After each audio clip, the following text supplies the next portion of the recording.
Usually we just get started with whatever's important for you and maybe talking about some of the discussion things that came up. I have a couple of tools that I wasn't able to add to our lessons that I think are really great tools that will work for you internationally. So I want to start by showing you those. You can interrupt and ask questions. Please feel free. Also, if you add your questions to the chat, we'll all be monitoring that, including your colleagues here. And we'll make sure that, and everyone has really great advice for, most of the questions you've asked us in the past classes. So it's just been really great. Hey, Abdul Aziz, thanks for checking in. And okay, and there's a lady whose name is Meeting, but it's nice to see you too. And hi, Nana. So what I'm going to start with is I'm going to do a screen share. And let me just see. Okay, I'm going to do a screen share for a couple of tools. The first one is a tool called Signal Hire. So I'm going to, I'll show you that. And then I think, hey, Jody from Montana. Then I thought that the next thing that we could do is I'm going to teach you how to navigate any database, like any commercial database. Hi, Rupa, from Paris. Barbara, can I ask a quick question? Model 3 does not show up on my platform. Okay. Camila could go here. Camila's got us covered now. Okay. Yeah, so check that out. Yeah. Okay, thank you for letting us know. Yeah, any other questions, just put them right in. Between the three of us, we'll be able to figure them out for you. Okay, so I want to show you this tool called Signal Hire. I'm going to share my screen with you. So, Signal Hire, it's a screen that can go over LinkedIn. So let me show you what I mean by that. There are several like this, but I particularly love this one, Signal Hire. So there's a couple of ways you could use it. You could get, so the Signal Hire extension or add-on for Google, right? And if you prefer Firefox or any other extension, any other browser, you could use that. But so you could use Signal Hire, and as you see, I'm going to give you the link for this in the Zoom chat. So just remember, Camila's going to do her best to share this with us tomorrow. So this is Signal Hire. I'm just going to write that in there. Okay, Signal Hire. Okay. I hope that worked. Let's see. Signal Hire. There we go. Okay. So there we have it. Now that's the extension that you can use, and this is how it works in LinkedIn. So you'll be in LinkedIn, and you'll actually click on a profile in LinkedIn, and then you can bring down the Signal Hire. It's right here, it's hard to see on the screen, but it's a little SH on your Google add-ons. Okay, it's an extension. So it'll have a screen over it, and it'll actually display contact information. Okay, so it is free. You get for 10 searches. So you get 10 times a month to use it. And I find that, students really do well with it. I used to do freelance work while I was teaching, so I would buy it, with my work, my other job, business money. and then use it for the students because I just think it's so great to be able to get contacts for jobs. You can also just go right to the web page. So it's just signalhire.com. You do have to sign up, right? So go to signalhire.com. You do have to sign up, and it will give you those. So you could see in the top right of my account. So here's 6 out of 10. So these are different searches I've done for students. One of them was for a reference, and another one of them was for a person they were trying to find, either as an expert or a source in a story. But here's an example of Melinda Gates, right? There's news out about her now. She's moving to her own foundation, away from the Gates Foundation. It's called Pivotal. And what you always want to do is you want to make sure after you do your search, you click on a profile. So I'm on her actual profile here with her name, and you can pop it into Signal Hire. And right over here, it'll say reveal contacts. And here's a work phone, and you could potentially see another 4 contacts, right? And some of them are cell phones, some of them are other phones. I don't want to display all the personal information on here, but here's a direct work email. I mean, I guess we could have guesstimated that might have been her work email, but I just find there are other versions of this that don't work as well. They require that you have an account and that you pay $49 a month or whatever. But this legitimately will give you 10 shots for free per month to look for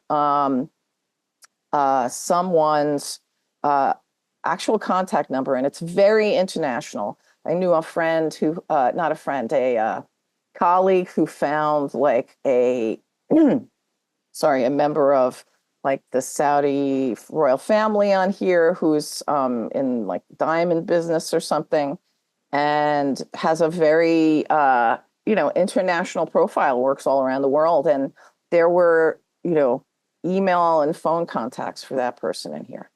So I just wanted that was one tool I wanted to show you. And I'm going to stop sharing for now. I like the second thing I want to show you. I'll wait until a little later so that we could have some conversations if you have any questions about Signal Hire or any other questions in here today. No, Jody, you don't need a pro LinkedIn account for this. I don't think I've ever had a pro LinkedIn account. Has anyone ever tried LinkedIn for journalists? Just pop up a little reaction, thumbs up or hand. Ty, what did you think about it? Are you asking about the program or the training and the program? It's really good.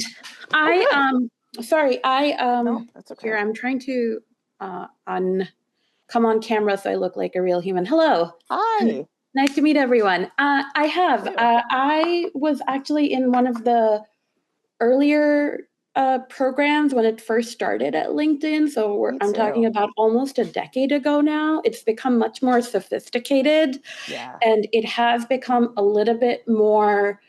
They're a little bit more precise and particular about verifying that you are actually a journalist, because back in the day, once you did the program and it really helped you build out your profile completely, it would tell you 95% complete, 100% complete, which is really great because you got that training from someone at LinkedIn.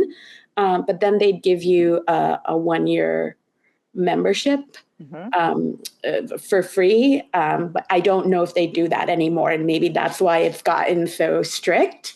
But it really helped. And it also, I think, as a journalist, when I reached out to people, having a fully completed profile like legitimized me. So I wasn't just a stranger. They could just go look at my profile and know that, okay, I was a real person working for a real news organization. But it used to be great. I haven't done one in recent years. There are some people, if you search LinkedIn for journalists, they'll show up. They do them every quarter.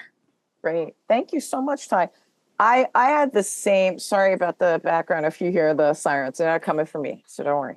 Um, uh, so yeah, LinkedIn for journalists, it has evolved. It does have a higher bar of entry. You have to have, you have to prove, I don't know if you have to just show them clips, but you definitely have to be a working journalist.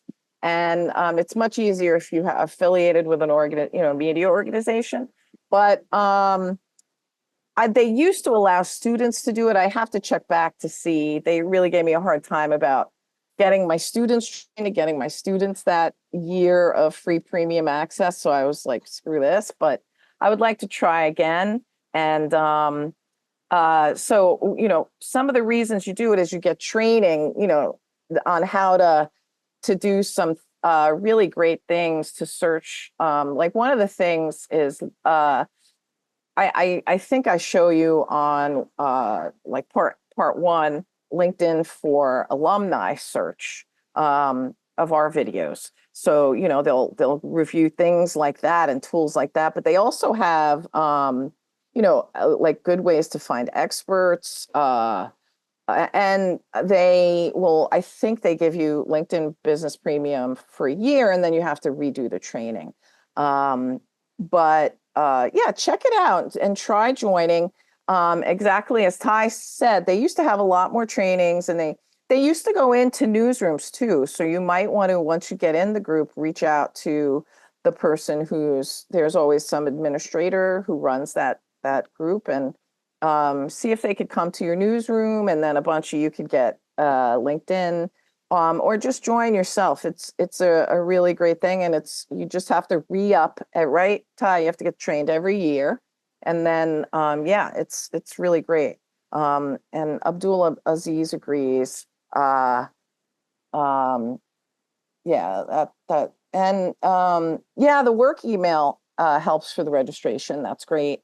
Yeah, if you don't have a Gmail, but you probably can work with them if you have a lot of recent clips. And yeah, I think there is like another, there are other perks, like you can get access to an email or L mail, whatever they call it, LinkedIn mail. You have access to email people who are third-party connections. So that's also a really good perk, rather than, I think we're only able to, I don't even know if I'm able to email my second connections like once removed. So that's another good thing to check out, another resource. There was another thing that was mentioned a lot in the, thanks again, Ty. Yeah, and Ty added another thing to explain the application process. So that's really helpful. So you be prepared. Be prepared. If you get pushback, never quit. We're journalists. We know this. It's only a negotiation, the first one. So just keep going. Yeah, so one of the questions we got was about links for the tools that we introduced in our modules. And I put it in the forums that, or the questions to the instructor, that, so our, excuse me, our slides actually have the links embedded in them. So hopefully you've been able to see that. But if you haven't, I'm sorry, that wasn't clear. So you could go into the slides that are part of the module, and try downloading them as a PDF. Just download them as slides, because then you could definitely go into each resource and bookmark it. But if you download it as a PDF, you should also be able to. Jody, you had a question? Hi. Hi. Oh my God. First of all, I just want to say thank you for all of this. It's, excuse me, I'm a freelancer, and what you're telling me today, I'm so glad that I came, because I was like debating. I had two things today, and I'm like, I need to come to this because it's short term. Anyway, this is amazing, because I'm a freelancer, and my challenge is not finding the editors, it's finding their contact information. Yes. So that has been such a challenge for me. And so I really appreciate it. And the question I was going to ask is, have you ever used Hunter? I think it's Hunter.io. I have. Yeah. Tell us about it. It's yeah, really well, it's another add-on that will give you email addresses. If, like, so when you're on a website, you just click on the extension. It's got a little like fox head or dog, I don't know what it is. Mhm. You click on it, it'll show you all the emails. Yeah, it doesn't work for the New York Times. Well, Oh, it no, sort of I does. just accidentally hit that. Yeah. Yeah, no. Mhm.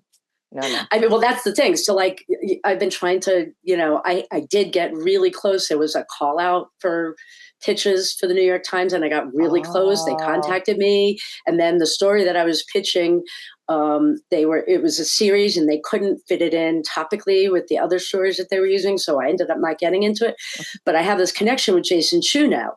Oh, good. And so, well, except that I contacted him and he doesn't respond back, which is, because the story that I'm trying to pitch is not in his purview. Oh, okay. And so Well, he it's can maybe really tell you- frustrating. Yeah, he can tell you who to get to. I've tried to ask him and he doesn't respond. Oh, who are you asking? Who are you trying to get in touch with? Oh, I don't even remember now. Oh, This is that's just like, yeah, I mean, But it's this just, will help. Yeah. I think, I don't remember now. Just message us separately and we'll Okay. see if we can help you. Yeah, we both Okay, looked at because the New York Times has just been like such a bear, and like I know I have the chops to. I have tons of stories. I'm a disability journalist, and I know I have lots and lots of stories to give them, but I don't know who to pitch or how to pitch them, and it's so frustrating. Yeah. But There's also been some turnover that hasn't quite resolved yet. So yeah, I know Tim Herrera for one. Is Tim? Am I saying the right name? Tim. He does freelancing with Tim. I think it's, I can't remember his last name. Anyway, but the Hunter IO is really cool. So like, if you go on any website, just go to anything, like, it doesn't matter. You could go to LinkedIn, go back to LinkedIn and, but you could do it from here. Well, LinkedIn is different. Right. But it's going to show you like who works at LinkedIn. Oh, okay. You know what I mean? Like, so if you go back to your LinkedIn page, so, Okay. And then, and then you just click on the little, you don't have it as the extension on your thing. I just Yeah, need click to- that little puzzle piece on the right. Yeah. Yeah, I just need to pin it. Here we go. There it is. So, okay. All right. And you yeah, click on so- that. Oh yeah, they blocked it. Oh, okay. They blocked And that's what seems to be, searches. and that's Yeah. what seems to be happening a lot. You could also So- just put the email, the company name right in here. Once you log in.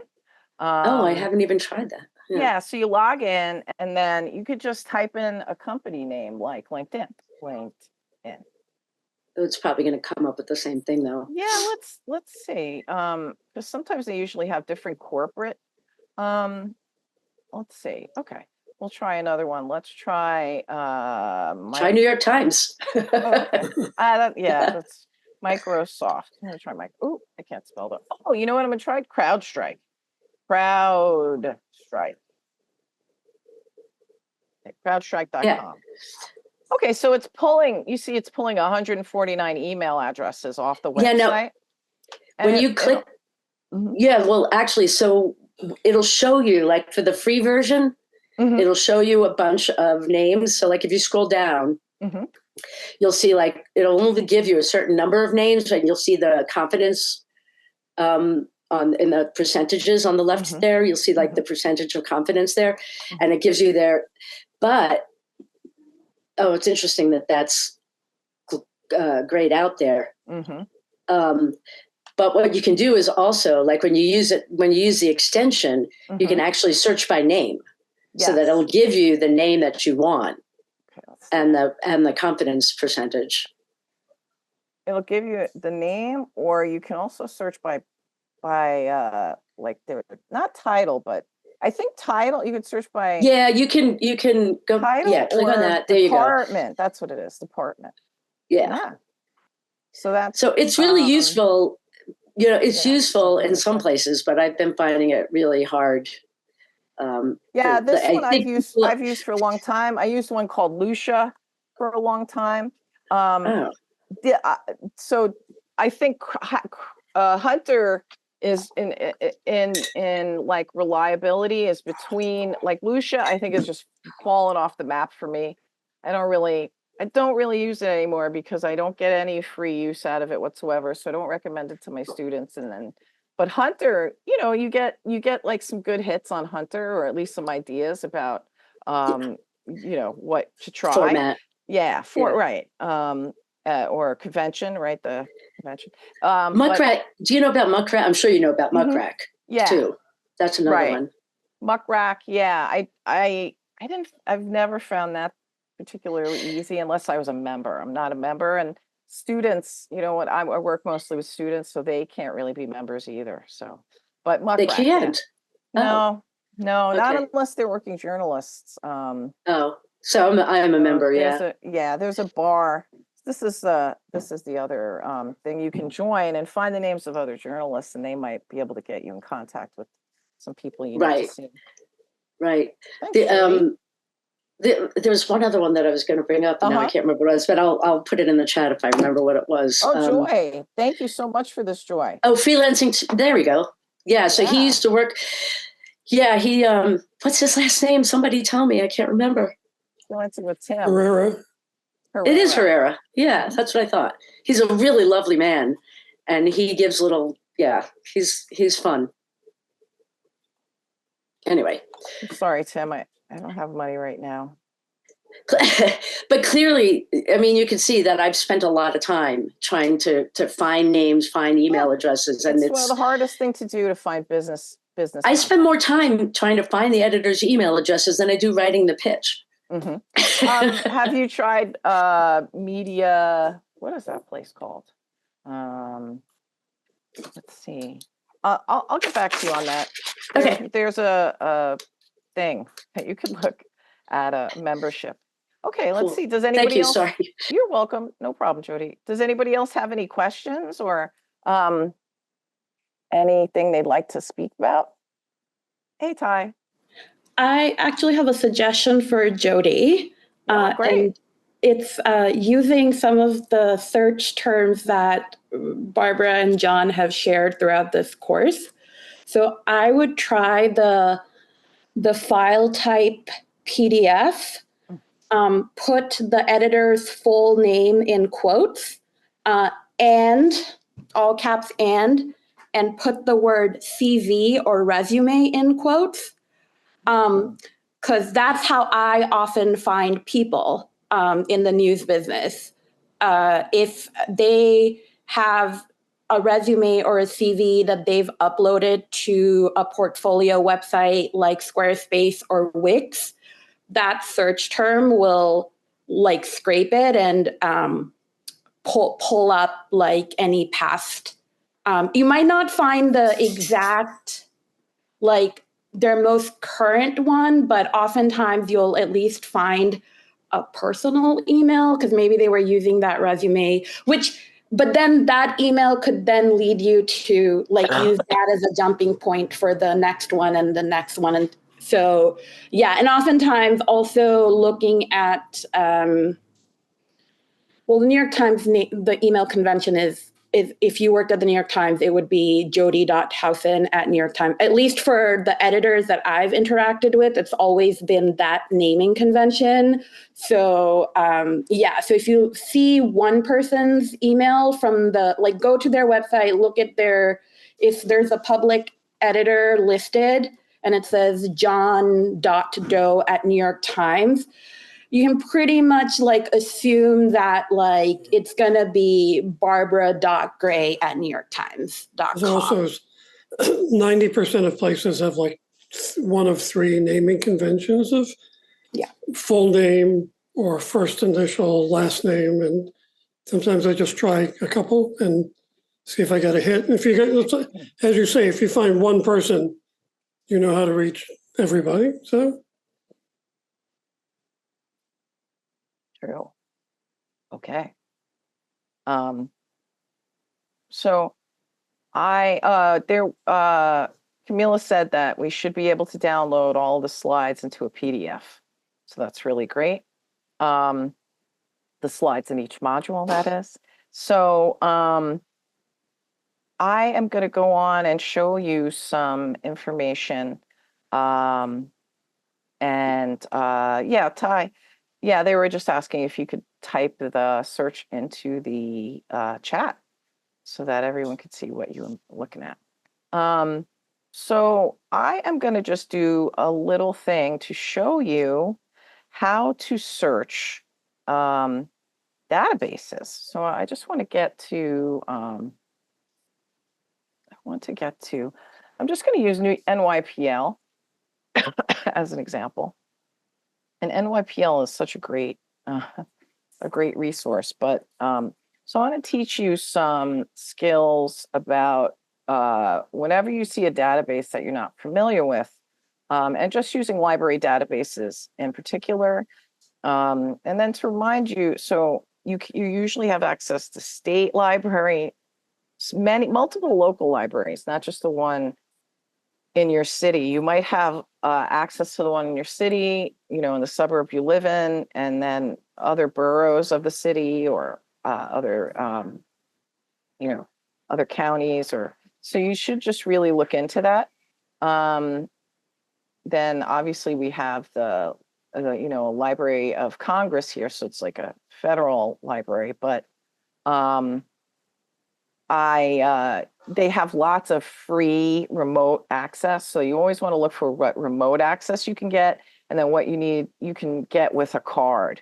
So you have access to many universes. I just want to share with you how to approach going into the library databases or any paid databases at work. So at the New York Public, right, we have our research catalog, and you want to look for a place where you could search for articles. So, here are the newspaper and magazine databases, and usually you'll be using the word historical, right? If you're looking for any older magazines, that's just a convention to use when you're looking for archives, right? It's not always going to be titled archives. It's going to probably be titled historical, right? So these go back from, different dates. And some of them, like this Fulton Search newspaper, is really a great resource, has very little functionality in terms of, being able to target your search. So I want to find one like ProQuest Historical Newspapers is really good. So this says on-site access only. So that's kind of a problem, but not really. And I'll show you why. So let's see, historical ProQuest. So we got ProQuest. So if you could find, this is a little bit of a trick. Let's see, US Northeast collection. Okay, so I can access this at home. It just says I need a library card. So I'm going to stop sharing for a minute so I could log in without everyone seeing my library card. I don't know why I care about that, but I don't want anyone seeing my library card. I love my library card. Okay. So, okay, I'm logged in now. I'm gonna hop back into sharing, into share mode. Okay. So here is the Northeast collection. It's historical, right? So there's a few things you could check out here, right? So it has the different newspaper titles you have access to, right?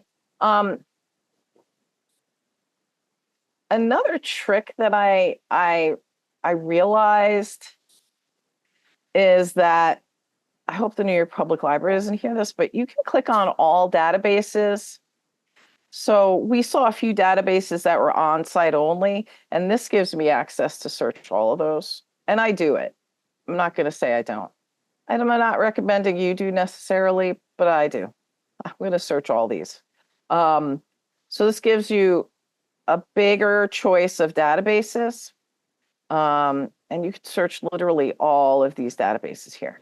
Some of them are going to be, yeah, look at this, the coronavirus research database.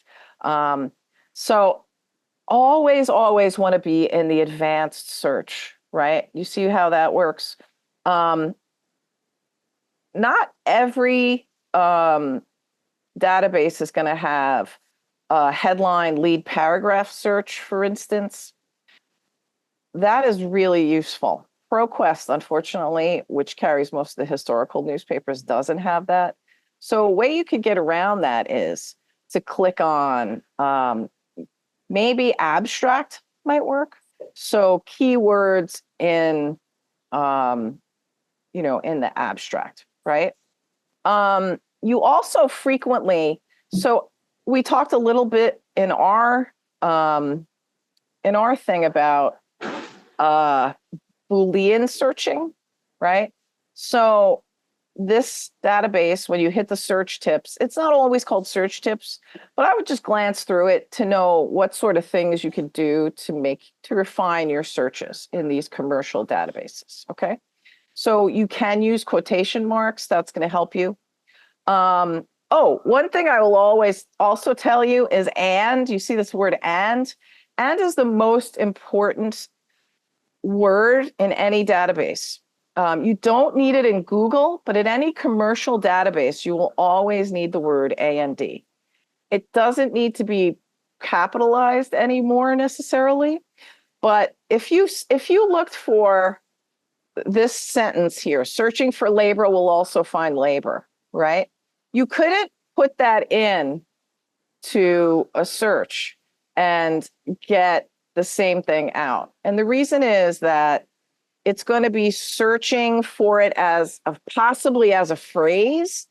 So sometimes if you put words in that shouldn't be a phrase, right? They should have the word and in between them, like foreclosures, Staten Island, right? Staten Island history. So that is not the way someone would say something. And remember, you want to think about what would it look like when it appears in your results. It's not going to look like that because that's not natural language, right? So you would want to put ands, right? So foreclosures and Staten Island, right? And they said to use quotation marks because that's going to help you get more specific results, right? And you can use the word history, but I just want to give you an example. So before I hit search, I want to show you the other things that you can do. So it tells you that it'll do some intelligent searching for you. So if it's in British English, it'll do that, that for you. You can use the asterisk as a truncation character. So that's really useful to know. So if you want foreclosure and foreclosures searched, right? That is going to give you, I'm gonna change this to New York City too. New York City. Okay, let's see. So this is 3. So let's look. Okay, so you see there's a great example here. Econom, asterisk. It'll help you find economy, economic, or economist. So that's useful. And then near, you could use the word near operator. Okay. So near 3 will find words appearing within a maximum of 3 words. And I can't tell if that's on either side. So intervening, I guess that means either side. Sometimes near means foreclosure, right? Near. And if they're telling you to do it in caps, I would do it in caps, but near 5, right? New York City, or near 10, New York City. And then, so this is either within 10 words on either side of each other, or it could be in this order, right? But it doesn't say that. So it's either before or after. It actually does tell you. I just didn't read well. So either before or after. So these words are going to appear within 10 of each other. So this is a very simple step to take when you get on here and you want to use this database, just to find out what's going on. So we could put this, so it's also in like a subject index or in the summary text. That might be useful. So I think AI does all the summary now. Believe it or not, like actual human beings used to do the summaries. They may still check them, so actual human beings in these databases librarians go in and make sure that the indexing is correct and such as that.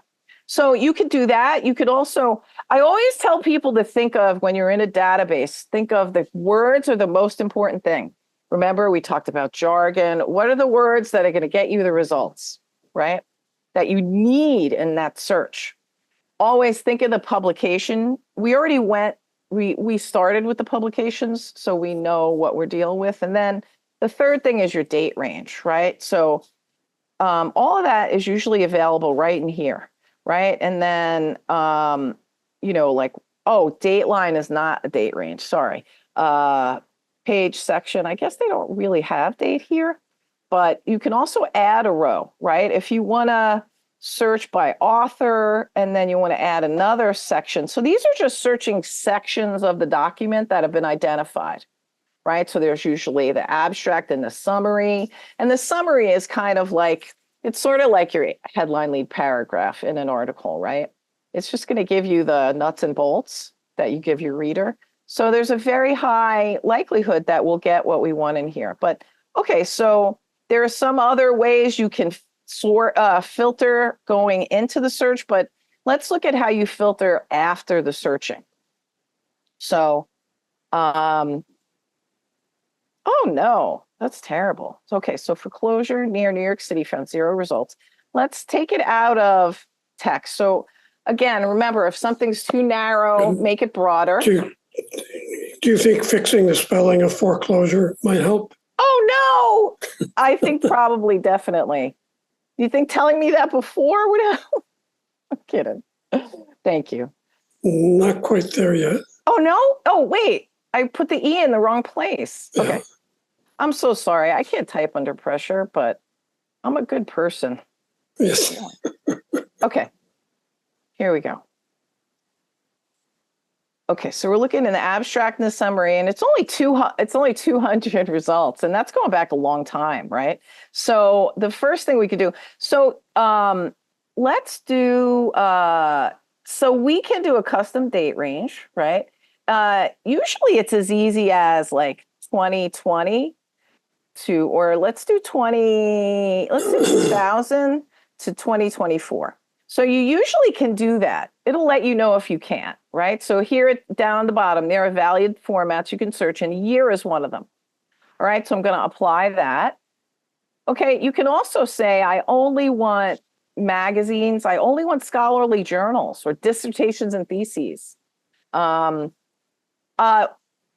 frequently have students do newest first and oldest first, because sometimes you can get a great context and history by looking at what happened previously when it comes to a topic or an event or a person, right?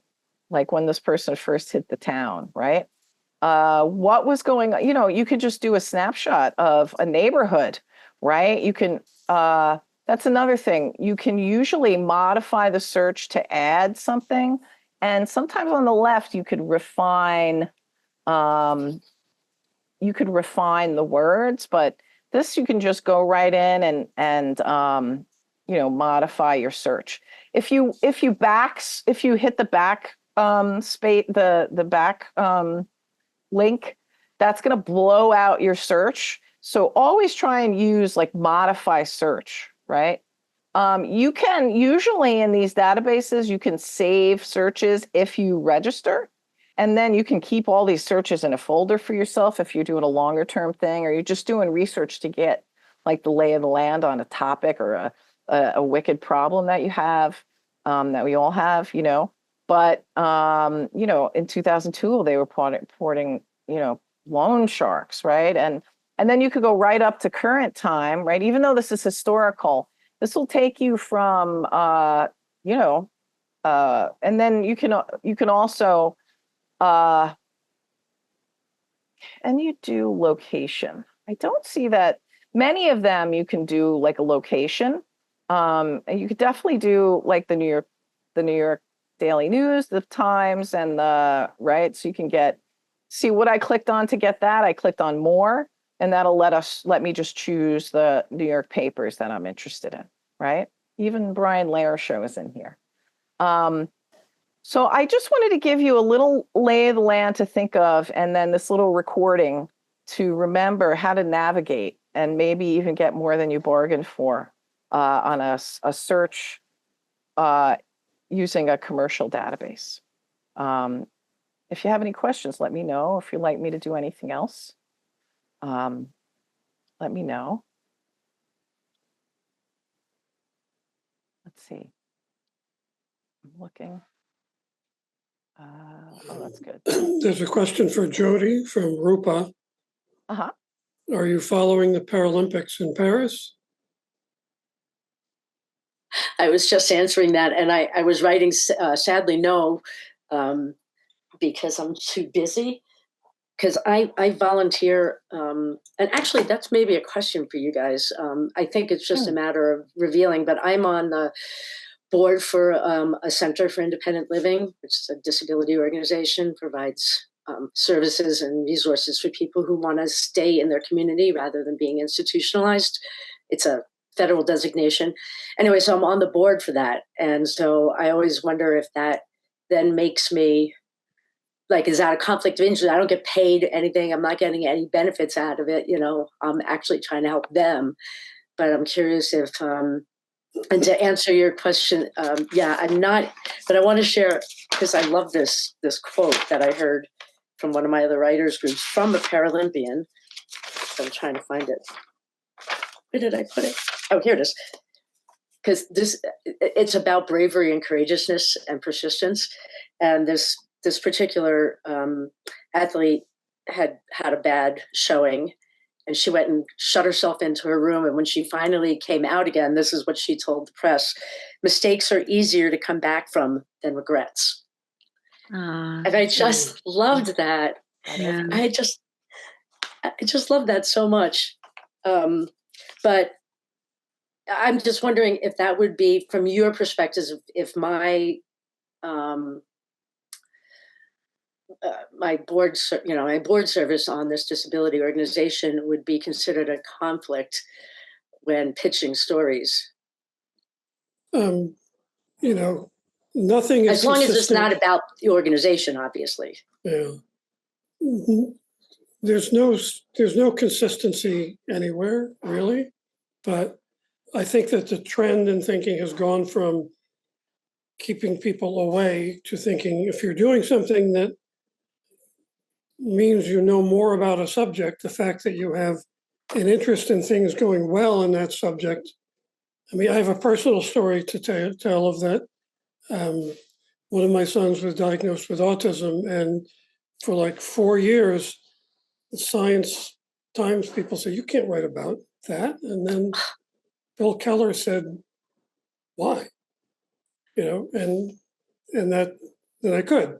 So should I reveal it? I mean, I agree with you 100%. That's what I think. I'm an expert.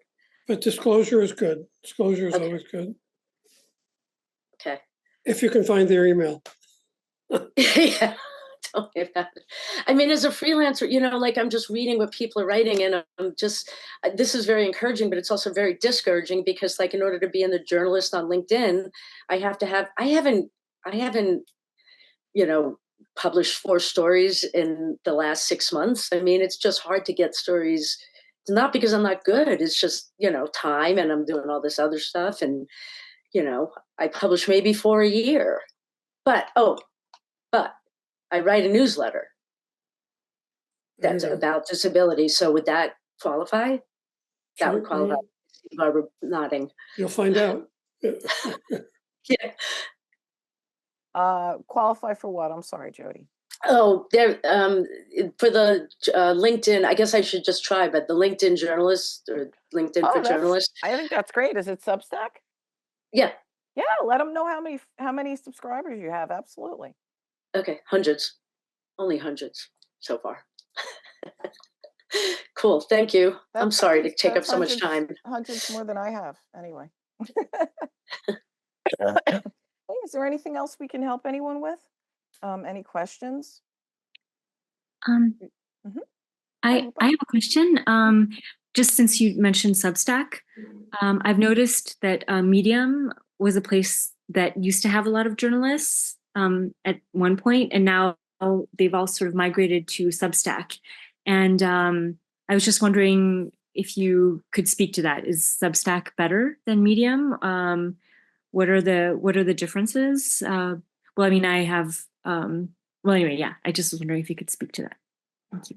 I personally cannot, but I don't know if Jody or anyone else with a Substack. I don't know if anyone else with a Substack. I can answer that question because Sure. I used to have a Medium, and actually I took some of the articles that I wrote on Medium and I transferred them into Substack so that I can use them later because they're somewhat general stories sometimes. But anyway, the difference is that Medium, which is great, is really geared, I think, more towards like fiction or literary writing, and it's a blog. It's not a newsletter. It doesn't go, you don't collect email. I mean, people sign up to receive notification that you've published something, but you're not getting the actual email in your box like you would with Constant Contact or any of those other ones.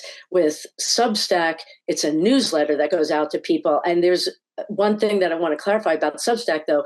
You can have subscribers who are getting your emails in, getting your newsletter in their inbox, but then you have followers, and followers are other Substackers who have signed up, but they're not necessarily getting, I think if you follow someone, you're still getting the newsletter.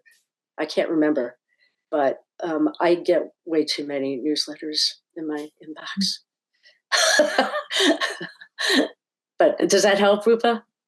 Yes. Thank you very much. This is an interesting comment by Joy. Joy, do you want to tell us about that? Sure. Hi, everybody.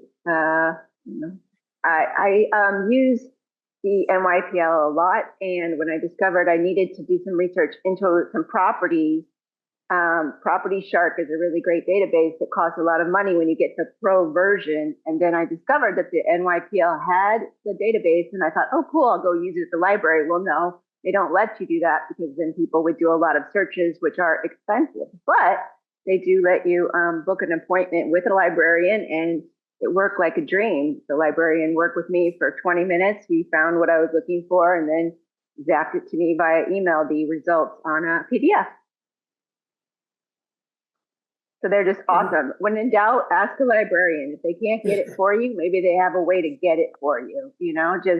They'll send you to a university library or their friend that's very friendly at the University of Illinois, DeKalb, or some long lost place that you don't know about, and you get the access.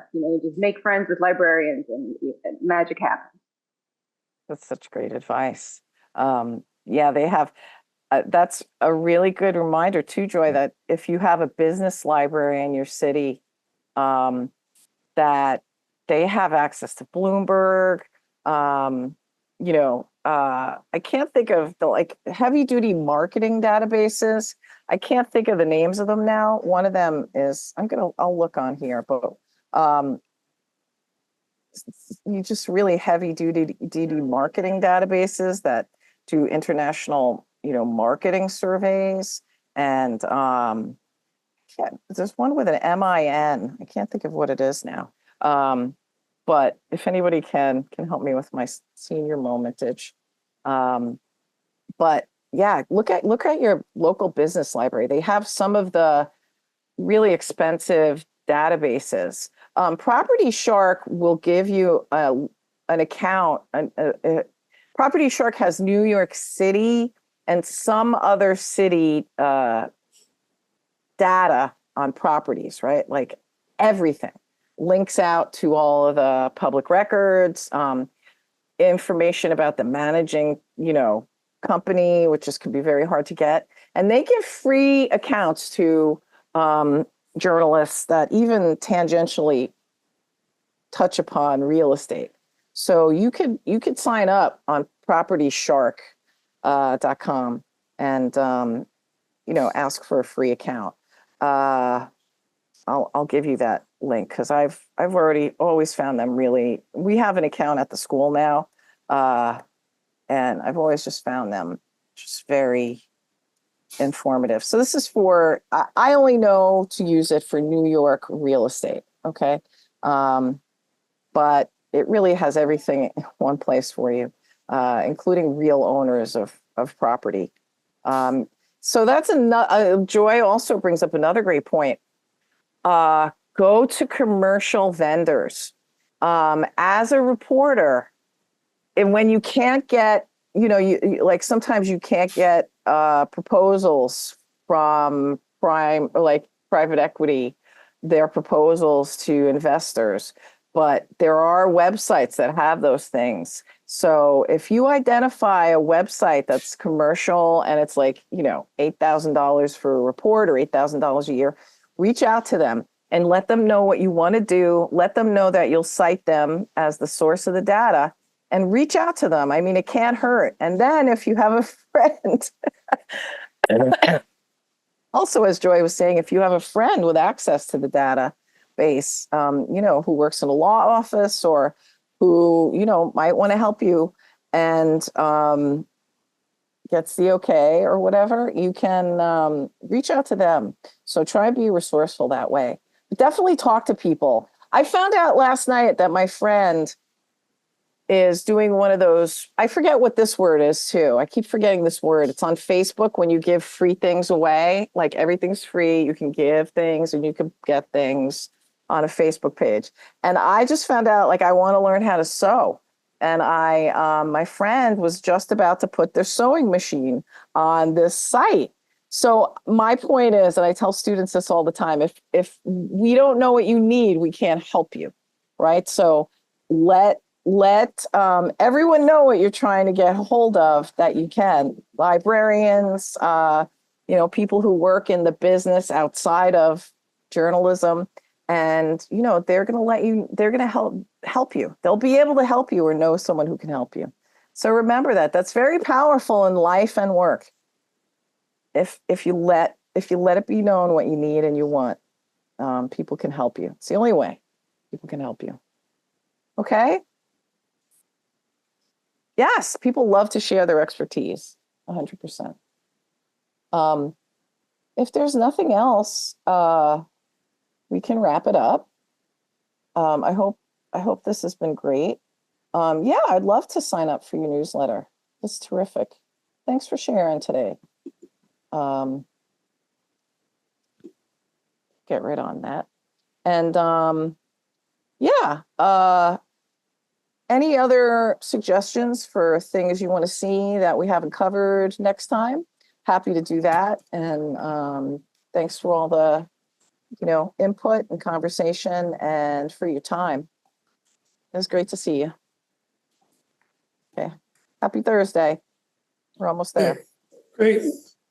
One more week, guys. Yeah. Keep on trucking. Enjoy.